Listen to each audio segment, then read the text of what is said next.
Salut à tous et bienvenue dans votre émission, la toute dernière de la saison, la finish line du Bikeman, origine Taïwan. On va revenir ensemble sur les temps forts de ce parcours avec beaucoup de prestigieux invités. Je ne vous donne pas leur nom, ça sera la surprise, donc restez avec nous jusqu'à la fin. Et pour commencer cette émission, finish line, c'est la tradition, vous l'avez bien compris si vous nous suivez depuis le début. On a Axel Carion qui est avec nous. Salut Axel. Salut Cédric, ça va? Ça va très bien. On est très bien installé ici au Grand Hôtel de Taipei, cet établissement emblématique de la capitale taïwanaise, construit en 1952 pour recevoir les plus hauts dignitaires. Il y a des dignitaires de très haut rang qui sont passés par ici. Nelson Mandela, par exemple. Voilà, c'est la petite info. Mais on revient à l'essentiel, le Bikeman de Taïwan. Axel, donc, c'est l'heure du bilan. Bilan positif. En tout cas, on va parler d'un point de vue sportif pour commencer, puisque on a eu l'épilogue de la saison 2024. Jusque dans les tout derniers kilomètres d'ailleurs de cette course, on ne savait pas l'identité du vainqueur de cette course. On ne connaissait pas non plus l'identité du vainqueur du championnat. Et c'est Grégory Cassini. Très belle perf. Qui s'est emparé du titre, ouais, c'est une très très belle performance. Et je tiens à souligner surtout le nombre de facteurs en fait, qui peuvent arriver sur ce type d'épreuve et qui peuvent faire échouer en fait, ce type de performance. Parce que bon, tu le vois au quotidien quand on est sur les courses, mais il y a tellement de choses qui peuvent se dérouler, des crevaisons, pas de mécanique, fringales, chutes, conditions climatiques, qui peuvent remettre en cause ce qui vient de se dérouler, que c'est juste extraordinaire ce qu'a réalisé Grégory, le doublé. En plus, c'est la première fois depuis la création de la série mondiale Bikeman qu'on a quelqu'un qui remporte la course en leader et qui en même temps s'empare du titre à peu de choses en fait, parce qu'il restait, il n'y avait pas beaucoup de distance avec Lauriane et jusqu'au dernier moment, il aurait pu avoir une défaillance. Ça n'a pas été le cas et il a fait une très très belle Florian course. Moreau qui était là en embuscade également pour la victoire. Tout à fait, tout à fait. Beaucoup de pression, mais il a tenu bon. Ouais. Ouais, et puis il a fait un tronçon des derniers 200 km qui était extraordinaire. Il a remonté Florian, il a remonté Lauriane et il a été en gestion de course exceptionnel. Et pour parler justement de ce Bikeman Taïwan, c'était le grand retour depuis 2019. Tout à fait, ouais. Quel bilan toi tu tires de cette compétition, sachant que c'est vrai, il faut quand même reconnaître, il y a eu le tremblement de terre qui a modifié le parcours initial établi en reconnaissance, il y a eu un typhon la semaine dernière, donc finalement on a réussi à s'adapter, la course s'est très bien déroulée. Qu'est-ce que tu retiendras toi? Quel point tu as retenu de tout ce que t'ont dit les participants que tu as pu croiser? Je dirais que c'est un sentiment qui m'a animé la première fois que je suis venu sur l'île et que j'ai retrouvé magnifié en 2024. C'est ce sentiment de résilience en fait qu'on détecte et qu'on ressent quand on est sur Taïwan. C'est le travail extraordinaire que font les Taïwanais au quotidien pour vivre sur une île aussi difficile. Parce que généralement on imagine un univers insulaire paradisiaque, parce qu'on a souvent ces assimilations-là qui sont des raccourcis très souvent. Et on oublie finalement tout le contexte du quotidien. Et là, pour avoir été juste après le typhon, vraiment à deux doigts quasiment de devoir annuler l'épreuve et de voir à quel point ça s'est bien déroulé, que les Taïwanais ont mis le paquet pour que tout soit réparé, et ainsi de suite, et que finalement c'est leur quotidien de vivre comme ça. Je pense que à la fois, moi ça m'a, quelque part, je suis retourné à mes premiers amours de 2018 où j'avais déjà un peu senti ça, cette résilience chez les Taïwanais, parce qu'il y avait eu un tremblement de terre quand on avait fait la reconnaissance. Et je pense que tous les participants l'ont ressenti aussi, avec la bienveillance et le sourire des Taïwanais qui font que ça donne un sentiment particulier d'explorer cette île à vélo et surtout qui est inoubliable. C'est l'heure du bilan, désormais on a commencé à en parler avec la victoire de Grégory Cassini, le championnat 2024 qui s'est donc clôturé ici à Taïwan. Ça a été marqué cette année par le retour à l'international avec les courses comme le Sri Lanka, avec cette course comme Taïwan. Le Maroc aussi, oui. Le Maroc qui était revenu déjà après 2023. C'est quoi la suite maintenant en 2025? Est-ce qu'on va continuer à voyager avec le Biking Man? Alors 2025. Parce qu'on a vu beaucoup de questions sur les réseaux, je suis certain que tu les as vues. Tout le monde attend le calendrier. Qu'est-ce qui va se passer? Alors peut-être que tu ne peux pas encore t'avancer sur plein de choses, mais est-ce qu'on va garder ce caractère international? On va encore voyager? L'ADN du Biking Man, c'est ça. On a commencé avec une épreuve mythique, emblématique, dans un endroit où personne n'avait jamais osé organiser quelque chose, c'était au Pérou. Et en Équateur, avec la cordillère des Andes et des cols à 5000 mètres d'altitude. C'est l'ADN de ce qu'on fait, c'est l'ADN de Bikeman. C'est l'ADN de ce qu'on aime faire également, à la fois côté Orga comme côté Race Angels. Donc bien sûr, on va essayer de conserver cette dimension internationale. Ce qu'on peut dévoiler déjà par rapport à 2025, c'est que le Maroc sera bien sûr au programme avec une surprise. Ça va être une très très belle surprise. Il y aura nos épreuves historiques emblématiques avec la Corse, qui est déjà pleine d'ailleurs, qui est déjà complètement full en termes de participants. Les Alpes-Maritimes, puisque c'est mon camp de base, comme tu le sais, et j'aime beaucoup faire découvrir cette région avec des parcours revisités. La région Auvergne-Rhône-Alpes qui va héberger de nouveau une étape. Après, côté international, je ne peux pas en dire plus. Taïwan, moi j'espère pouvoir y retourner peut-être à une saison différente. C'est ce qu'on est en train de regarder avec nos partenaires taïwanais pour justement avoir une atmosphère différente de celle qu'on a pu vivre en octobre et en novembre, puisque c'était historiquement les 2 mois sur lesquels on organisait la course de Taïwan. Avec peut-être une surprise, cerise sur le gâteau, comme on dit. On va tâcher de surprendre. Ce qui est sûr, c'est qu'on veut essayer de faire voyager les gens dans des conditions comme sur Taïwan, à savoir des conditions insolites. C'est-à-dire que les gens qui viennent, il y a beaucoup moins de personnes qui participent au Bikeman de Taïwan que par exemple sur la Corse. Mais la Corse est un tremplin pour aller à Taïwan. Parce que ça permet de pouvoir, quelque part, avec un tamis, rassembler les plus valeureux, femmes et hommes, qui veulent s'élancer dans l'inconnu sur des routes complètement hallucinantes que peuvent réserver des destinations comme Taïwan ou le Sri Lanka. D'ailleurs, c'est ce qui s'est vérifié, puisqu'il y avait énormément de vétérans du Bikeman qui étaient là. Je ne connais pas le pourcentage exact, peut-être que tu le sais. Mais il y avait plus de 2 tiers. Plus de 2 tiers des participants. Chez les participants, c'est déjà des gens qui avaient déjà fait des Bikeman par le passé. Tout à fait. Et là, clairement, ce qu'ils retiennent de cette expérience quand ils arrivent sur la ligne d'arrivée, c'est qu'ils disent c'est hors norme. Le défi, il n'est même pas XXL, c'est juste indescriptible. Il faut arriver à le vivre. Et là-dessus, moi, bien sûr que je souhaite conserver ça, comme tu le sais, au maximum, parce que c'est dans notre ADN. Moi, c'est ce que j'aime faire. Alors là, le format qu'on avait là, avec une 50aine de participants qui sont prêts à prendre presque tous les risques pour essayer d'explorer un territoire d'une manière insolite et particulière, c'est ce que j'aime faire. Donc, on va tâcher de surprendre encore en 2025, c'est sûr. Une 50aine de participants, c'est un format un peu VIP, du coup. C'est les petits chanceux qui ont pu participer à cette épreuve, d'ailleurs. Il faut remettre dans le contexte le fait que voilà, il y a eu le typhon, c'est Taïwan, c'est à l'autre bout du monde pour venir, c'est beaucoup d'entraînement, beaucoup de préparation, et que c'est de l'inconnu. C'est venir à Taïwan faire du vélo sur des routes en plus format Bikingman, c'est-à-dire que c'est des endroits où les Taïwanais ne vont pas pédaler généralement, parce qu'il y a pas mal de routes qu'on a fait explorer qui ne sont pas vraiment des terrains de jeu cyclistes classiques taïwanais. Parce qu'on le rappelle, on est vraiment passé dans le cœur de l'île, Ah oui. Sachant que la route la plus connue de Taïwan, c'est celle qui fait tout le tour de l'île, la route numéro 1. Et effectivement, ils ne sont pas habitués à voir passer des vélos, notamment à Wuling, à 3275 mètres à chaque fois. C'est presque un événement quand ils voient des vélos, tu as pu le constater de tes yeux. Les Taïwanais sont fous de vélo, c'est un territoire vélo, c'est une patrie vélo pour plein de raisons, parce qu'ils fabriquent beaucoup de choses ici et ils sont passionnés par cet univers et ils aiment le sport de manière générale, donc il y a un accueil très très particulier. Ouais. Merci pour cet éclairage, Axel. Merci d'avoir organisé cette course d'ailleurs. Tous les participants te remercient et je suis sûr que ceux qui nous suivent derrière l'écran ont été ravis de suivre cette course.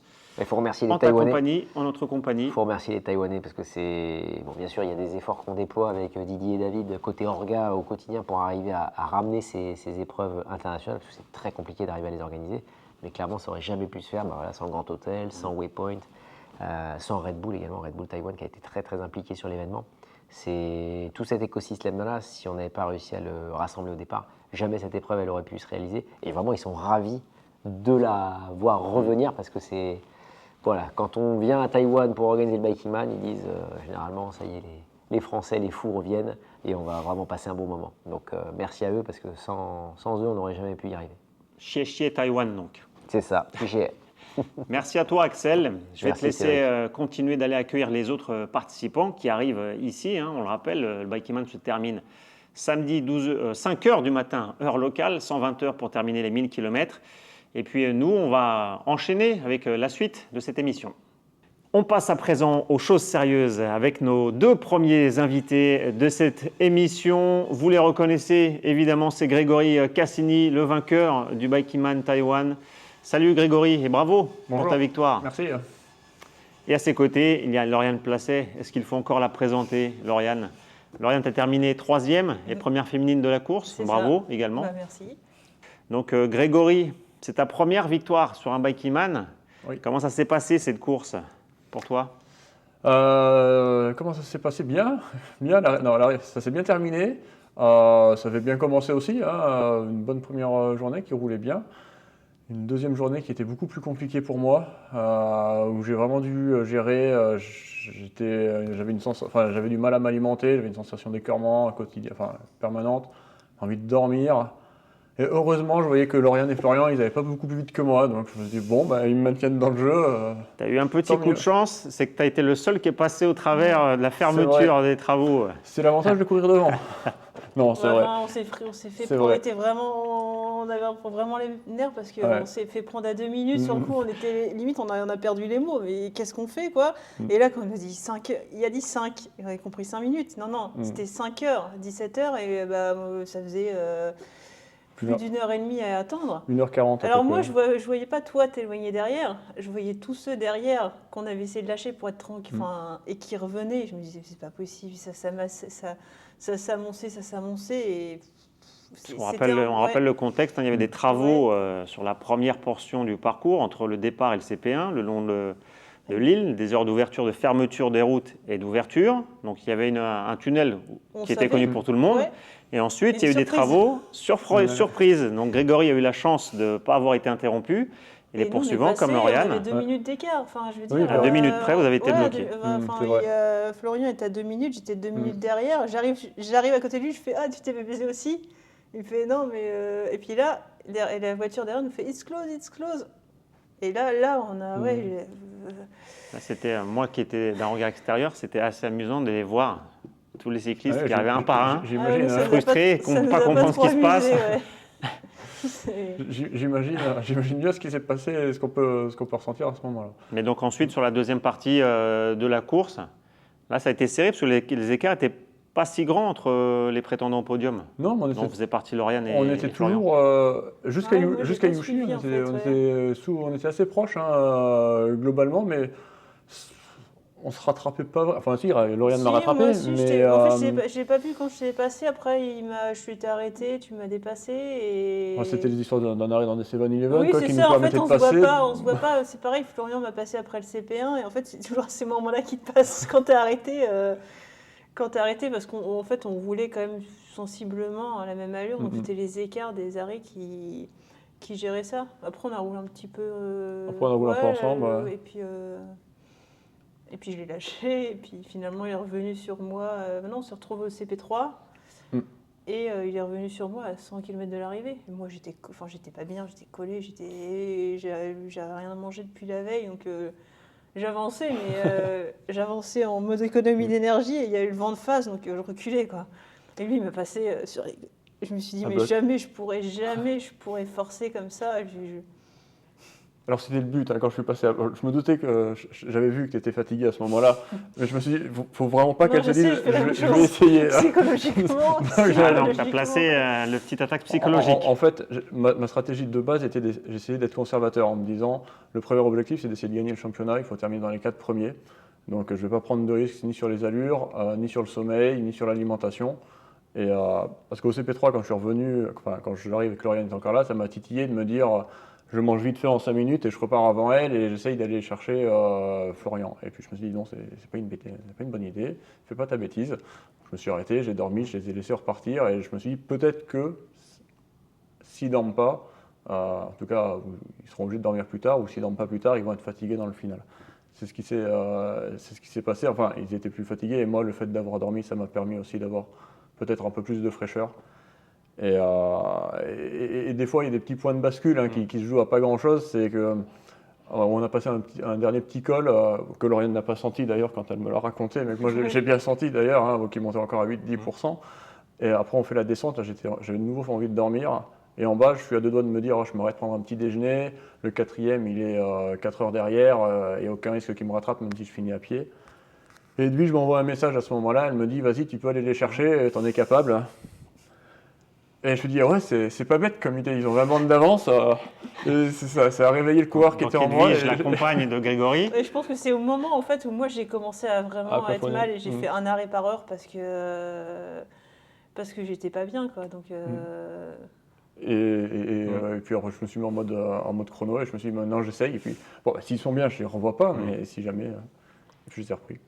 Bah, bravo Grégory, stratégie payante. Ouais. Je voudrais qu'on parle un peu maintenant d'expérience de faire du vélo à Taïwan. Lauriane, toi qui as beaucoup pédalé en Europe, c'était la première fois que tu faisais du vélo en Asie.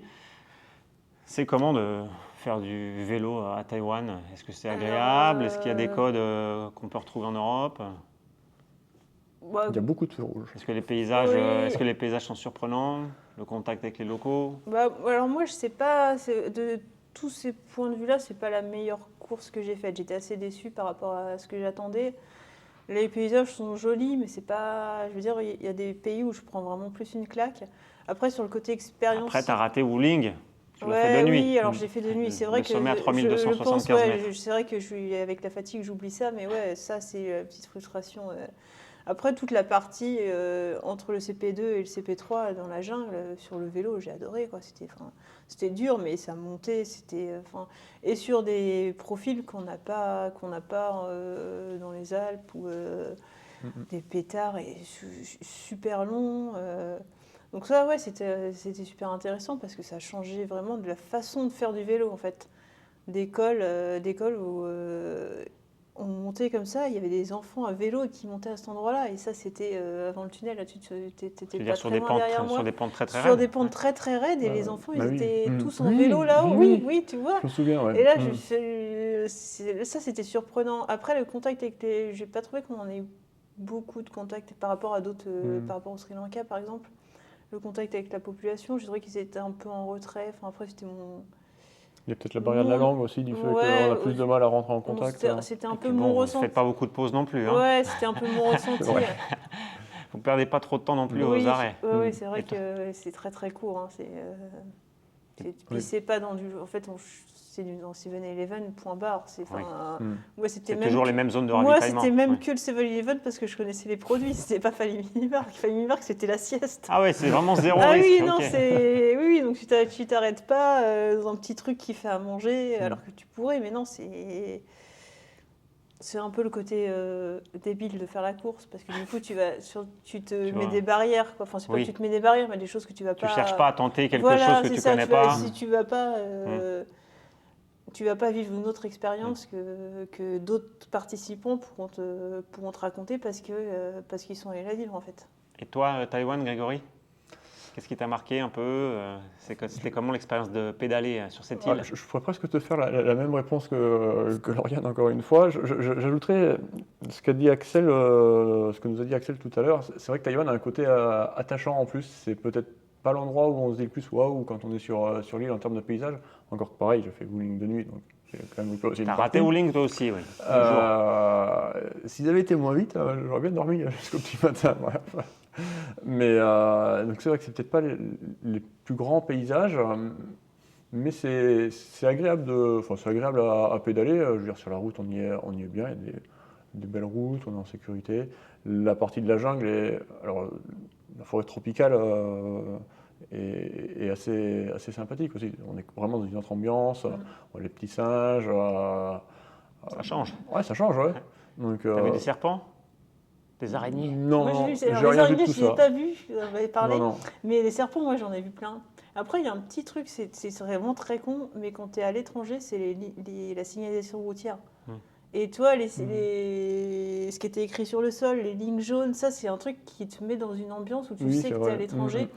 Et je trouve, moi, dans mes souvenirs, j'ai des souvenirs de col avec la ligne jaune au milieu, des choses qu'on n'a pas. Et ça fait partie du dépaysement sur le vélo. C'est vrai. Voilà, pour le coup, Oui. t'as tout qui est en caractère. Oui, mais justement, ça, c'est ça c'est qui est compliqué, hein. Oui, tu sais pas ce qui est écrit, mais c'est joli du coup. Ah oui. Oui, oui. Mais ouais, ça fait partie aussi du fait que quand tu vas quand tu vas à l'étranger, je trouve que ça fait partie de l'expérience. Bon, maintenant, je voudrais qu'on parle du bilan de la saison. Un mot de chacun d'entre vous. Grégory, donc, tu as remporté le championnat. Donc, Oui. bravo, hein, première place du classement. Tu m'avais dit que ce n'était pas forcément un objectif en début d'année, que c'est venu petit à petit. Donc, j'imagine que terminer la saison 2024 comme ça, tu es comblé. Ah, je suis très content de terminer à la fois par la victoire sur l'épreuve et la victoire au championnat. Oui, c'est venu petit à petit. Et Et notamment, et après le Maroc, où quand j'ai vu du coup Guillaume, je savais qu'il était inscrit, puis ensuite Guillaume Lauriane de Spoelberg, qui était potentiel vainqueur aussi. Voilà, et puis ensuite Lauriane qui s'inscrit. Je me suis dit, ah, ouais, c'est dommage, allez, allons-y. Et voilà, donc très content. On te reverra en 2025 ? Alors, je ne promets pas sur le championnat sur son intégralité. Sur une Sur épreuve des Viking Man, c'est fort probable. Et toi, Lauriane, donc tu termines à la 2e place du classement général, Comme en 2022. comme en 2022, mais pas comme en Voilà. 2023 Voilà, où tu étais la championne en exactement. titre. Donc tu as cédé ton titre à Grégory, mais tu finis quand même première féminine, large évidemment. Est-ce que tu es contente aussi de ta saison Viking Man ? Oui, parce que c'était pas l'objectif. Après, j'ai appris pas mal de choses cette année aussi, parce que j'ai eu des petites galères mécaniques, physiques que j'avais pas connues. Donc, tu apprends à relativiser sur la course et sur le côté compétition aussi. Non, je pourrais dire que j'ai appris des choses. J'ai pas tout le temps pris du plaisir, mais j'en ai pris aussi, mais c'est pas. Je ferai le bilan peut-être dans 2-3 mois avec du recul en me disant bah, ça c'était bien, il me faudra du temps. Ce qui est bien et pas bien.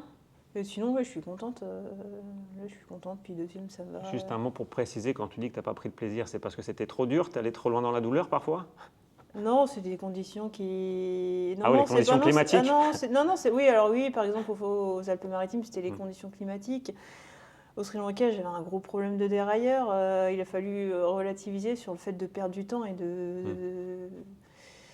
et dans ces moments-là, c'est pas des bons souvenirs, quoi. Mais après, ouais, au Maroc, il y a les crues qui te font le parcours qui était différent. Ah oui, qui était un peu cassé, qui a dû être voilà, modifié, donc etc. moi, je suis revenue sur mes pas pour revenir, pour faire un tracé différent.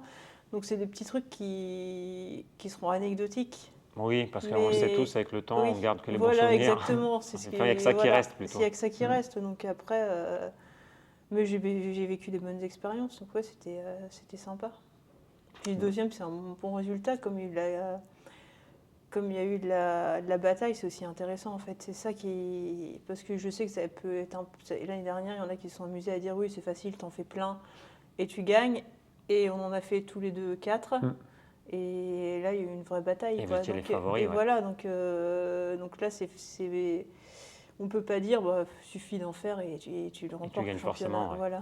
Alors, Donc, il ne faut quand même jamais minimiser une victoire, même si l'an dernier, tu en as fait peut-être un c'est de plus, mais pour ceux qui diraient qu'il suffit d'en faire pour gagner, voilà. ils peuvent venir. Hein. Oui. Ah oui, Ils n'y exactement. étaient pas.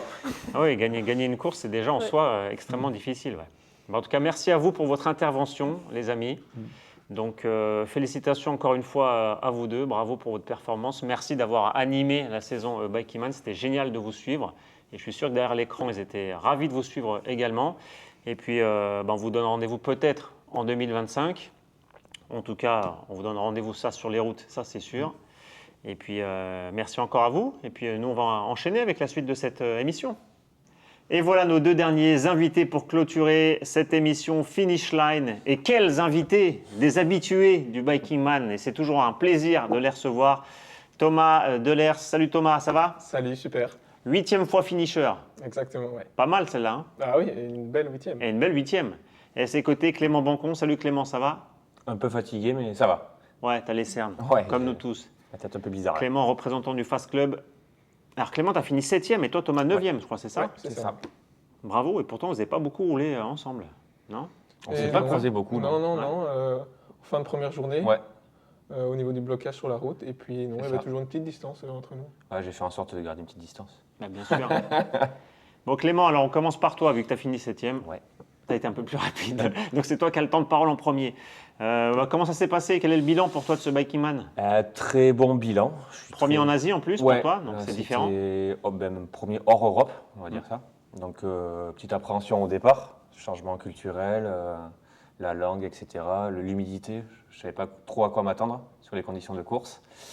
Et du coup, je suis très content de ma course en général et surtout de ce que j'ai vécu dans la course, quoi. Et qu'est-ce que tu as vécu ? Alors, puisqu'on parle de ça, ça me fait penser à Wuling. On a vu nos invités précédents, donc Lauriane et Grégory, qui n'ont pas eu la chance de le voir de jour. Vous l'avez vu de jour. Et c'était comment alors, ce 3275 mètres d'altitude ? J'ai écouté de loin ton interview avec les 2 précédents concurrents. Enfin, concurrents, non. Partenaires de route. Partenaires. Tout à fait. Champion de route.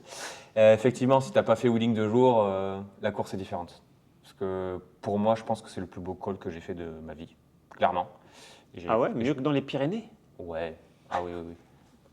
Mieux que dans les Pyrénées, mieux que dans les Alpes. Je peux te dire, j'en ai fait quelques-uns cols. Mais là, c'était quand même incroyable. Les paysages, enfin la vue sur les paysages avec tous les petits sommets qui étaient bien plus hauts que Wheeling, je crois. Oui, parce équivalent. qu'il y a plusieurs centaines C'est de ça. sommets Il y en à a plus de 3000. 3000. Ouais. Il y avait vraiment une vue dégagée sur quasiment 360 degrés, 180, et une atmosphère qui était folle, folle. Donc ça, je l'ai fait, ouais. J'ai commencé le pied au lever de soleil, donc ouais, très très belle expérience. Le grand souvenir. Ouais, vraiment. Pour toi aussi, c'est... Si, je l'ai vu dans une des interviews que tu nous as fait, que Ouais. tu étais venu pour ça, toi aussi. Ah, c'était mon objectif numéro 1. D'abord de le monter, mais surtout de le faire de jour et de pouvoir profiter du paysage. Donc ça, c'était l'objectif numéro 1 de la course. Et j'ai pu le cocher. Bravo. Et alors, le bilan de ton expérience à Taïwan aussi? Première fois, Première fois en En Asie. Asie pour une course et en Asie tout court même. c'était sympa de pédaler ici? Ah ouais, c'était vachement sympa, ouais. Et puis on a eu un peu différents types de temps, on a eu des paysages quand même assez changeants, on a pu profiter de rouler le long de l'océan, on a vu des paysages de jungle, on a vu plein d'animaux aussi, on a énormément. T'as vu quoi comme animaux? On a vu énormément, enfin j'ai vu énormément de singes, Ok. autant sur la route et on a pu même les voir de près. Ils avaient un peu peur de nous, mais j'ai pu en voir un mètre de moi, donc ça sans problème. Énormément de chiens, de chats. J'ai vu aussi des petits écureuils, vraiment. Donc c'était assez sympa. Des serpents? Des araignées? J'ai vu beaucoup d'araignées, ouais. Donc ça c'était un peu une phobie pour moi. Et, Tu t'es pas approché à 1 mètre? non, hein. non, et elles étaient bien grosses et il y en avait énormément. Ouais. Donc, ça c'était assez impressionnant. C'était la première fois, j'en avais vu beaucoup en photo, d'arbres comme ça remplis de toiles d'araignées et remplis d'araignées. Et pour le coup, ouais, j'étais pas très rassuré, j'avoue. En partant du CP3, en commençant le col, les 30 derniers kilomètres du col, là, ouais, il y avait énormément d'araignées.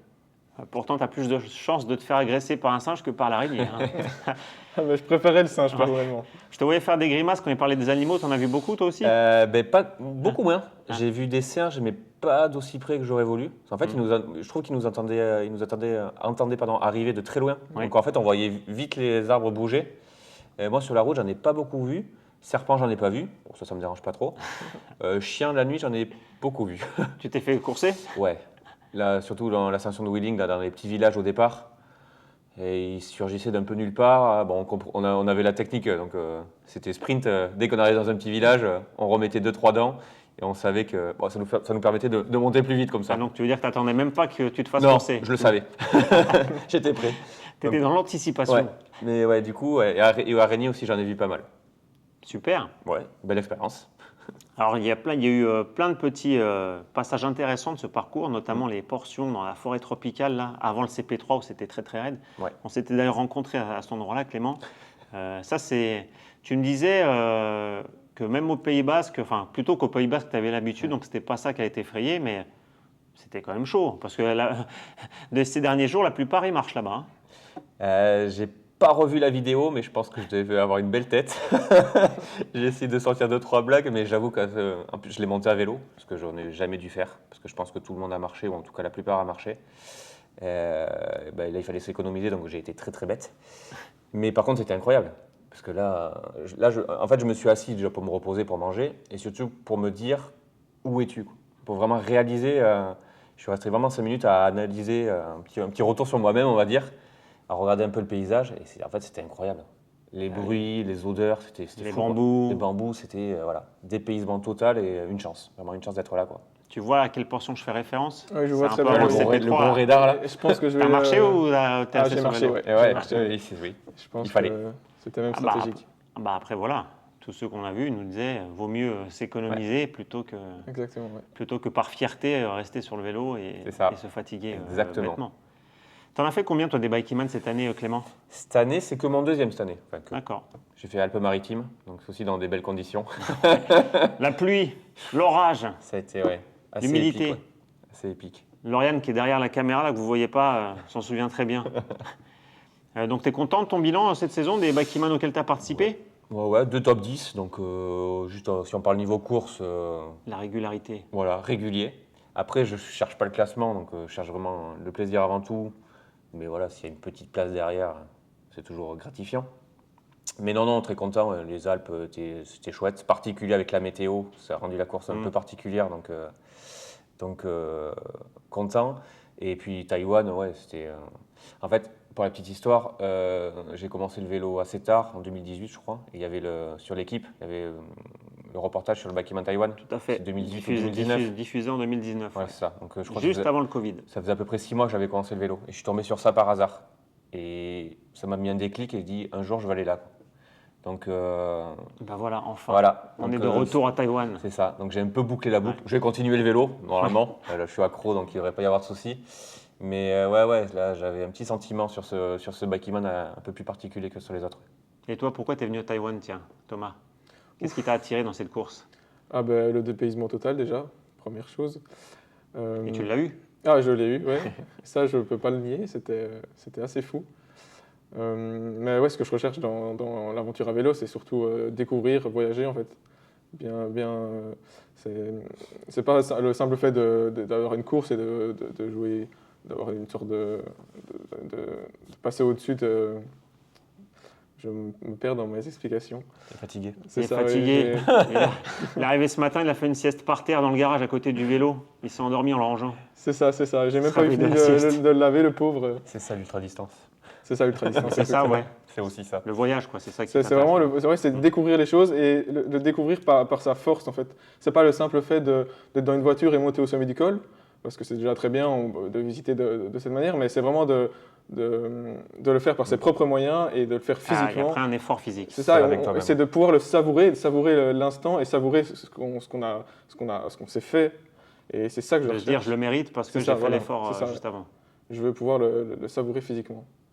Et parfois même un peu dans la douleur, hein, mais c'est ça qu'on veut finalement, et c'est ça qui est agréable et gratifiant au bout du compte. C'est un sentiment que tu as déjà ressenti, Ouais. toi aussi, ce qu'il explique là? Ouais. Bah, moi, comme je disais tout à l'heure, enfin, classement, tout ça, ça m'intéresse un peu moins.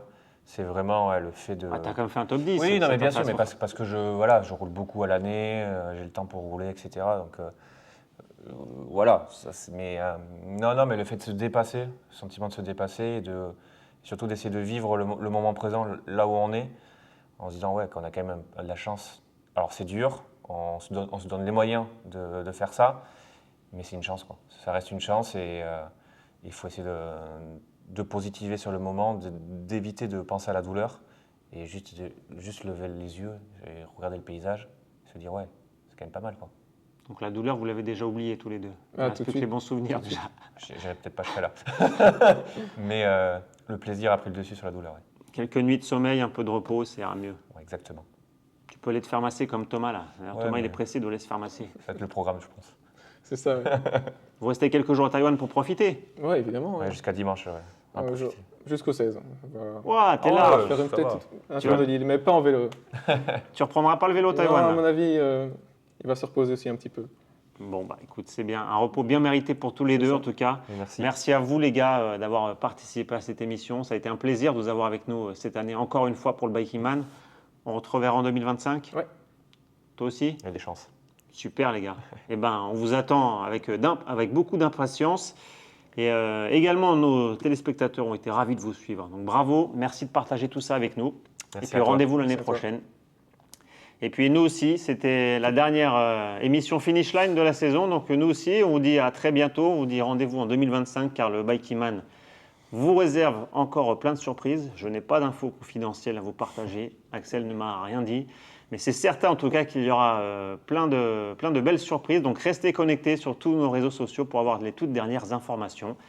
D'ici là, à très bientôt et salut à tous. Merci encore une fois de la part de tout le Biking Man.